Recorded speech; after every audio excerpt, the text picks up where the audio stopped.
I stated in my last video about the word that's going to be linked to anyone that has an opinion, especially if it's geared towards the right and if it has anything to go against feminism, globalist, and racialist ideology, and also against the social justice warrior mob. And it's called domestic terrorism. Of course, our president, Donald Trump, got hit with that, all because of the wake of the so-called Trump supporters going to Capitol Hill, into the White House, and stormed in there, or whatever the situation may be. Of course, I wasn't there. So in the aftermath of that, I stated that Donald Trump offered Coach Bill Belichick the Presidential Medal of Freedom. And I stated in my last video that I hope that he accepted, because I knew that he was a Republican and he supported Donald Trump and voted for him, and I was it was a sure bet that he was going to accept it. But you have to understand, he is in the woke business now.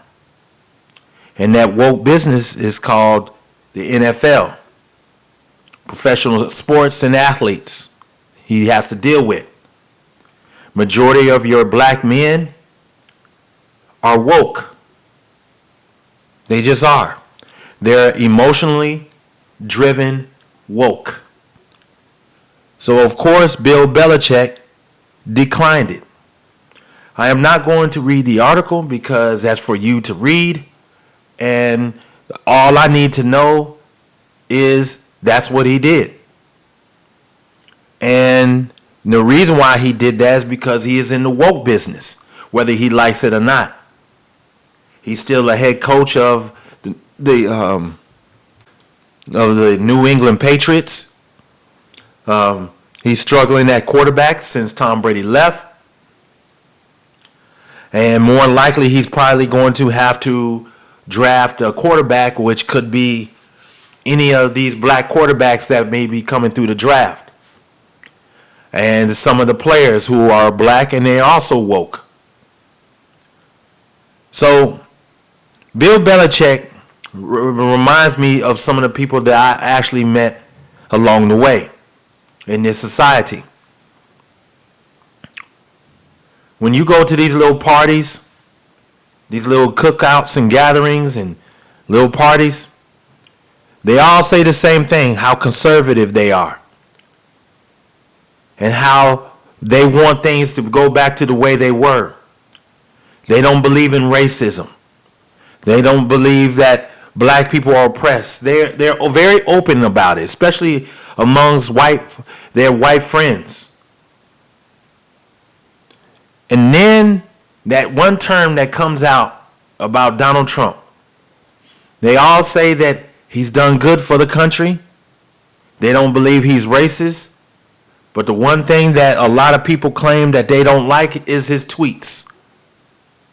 And anytime you hear that, that tells me that majority of these white folks that said that are more likely half of them did not vote for Donald Trump because of his so-called rhetoric and his tweets. And they are the ones who are caught up in this culture of all white people are racist. This is where we are. White folks do not want to speak out anymore. Their version of speaking out, they always say, is I vote, I vote, I vote, I vote. I wear a Trump hat. We support Republicans. We have Make America Great Again getting flags and stuff like that. But guess what? It sure didn't show up in the voting booth. You know why? Because a lot of you Caucasians are afraid. You don't want to lose your jobs. You don't want to lose your liberal-minded children mindset. You don't want to be outed out by your coworkers about you being a racist because you support Donald Trump. And so you have people like Bill Belichick who stood face. Keep in mind, this is the same man who snubs his nose at the media and says how the media gets on his nerves. His press conferences are absolutely fantastic. But now he gives in to the social justice movement. People like Bob Ryan, who said that he was dead to him if he takes it. CNN talks about it, about how he shouldn't. And so now he folds to the pressure of the media because of all this wokeness. And of course, the situation that happened at Capitol Hill in the White House in a couple of sometime last week. So now this is what we're dealing with. A lot of you white folks have stopped using your voices. I'm just going to keep it real. Your vote is not a voice. Because the votes don't mean shit. Votes don't mean anything. It's about agendas. Those folks that stormed on Capitol Hill actually had more balls than any other you folks or any other of you folks at your little cookouts talk about how much you love America. You sit behind your white picket fence and talk about how much you love America, talk about how Republican you are and how much you support Donald Trump, but then you tweet, then you spit out a word, you talk about how Donald Trump has done good for the country, but some of his rhetoric he needs to calm down, or you don't like his tweets. Anytime you hear that, that's when you know a lot of them have folded. That's when you know they folded. I don't condemn anybody doing any violence or physical harm or destroying anyone's property. But when the Black Lives Matter do this kind of stuff, everyone gets pissed off. When these guys do it, everyone gets pissed off. So basically, it's all about what side are you on. That's basically it. So when you talk about Bill Belichick and him turning down the Medal of Freedom, he's no different than your neighbors in the backyard. Talk about how Republican he is and talk about how much he supports Donald Trump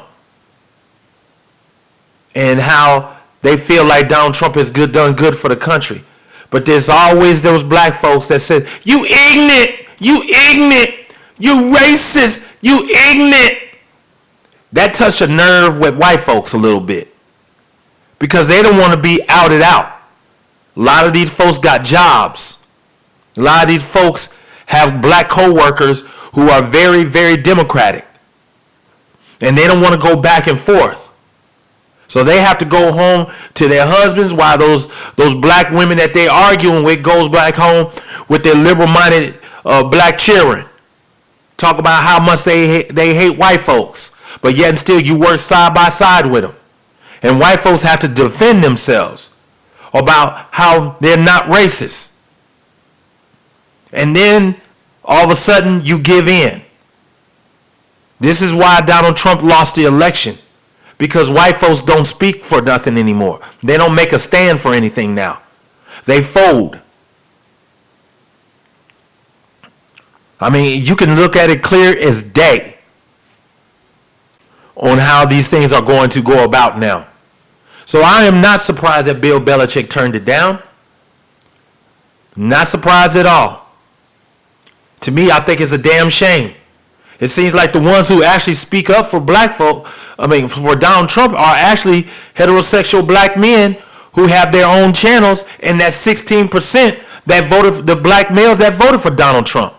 Those are the ones that's speaking out.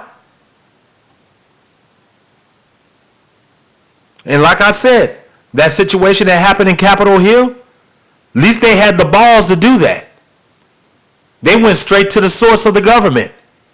They didn't burn down cities. They didn't burn anything down.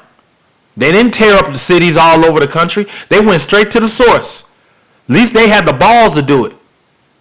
Bill Belichick turned it down. He's no different than your neighbor who says the same thing about how much he loves his country. But in reality, he folded. He folded when it mattered the most. People are afraid to speak because of fear of their black neighbors, their black friends, their liberal-minded children, their liberal-minded friends. So anytime they have a get-together, they always throw in, well, we don't like the way he does his tweets. We don't some of his rhetoric he needs to turn down. Those are the ones that turned on Donald Trump. And Bill Belichick is the prime example of how your neighbors are. That's how they are. I'm starting to notice white folks are not speaking up for anything anymore. It's like they're afraid. It's like they're scared because they don't want to get labeled as a racist. Nobody has the fuck you attitude anymore, especially among white folks. They're being guided. They're guarding their feelings about how they feel about certain things now, instead of having the balls to do it. So guys, I just want to talk about it. It's not surprising me about Bill Belichick. Not surprising me at all. Hey, well, that's what happens when you in the woke world now. Now you're quick to jump ship.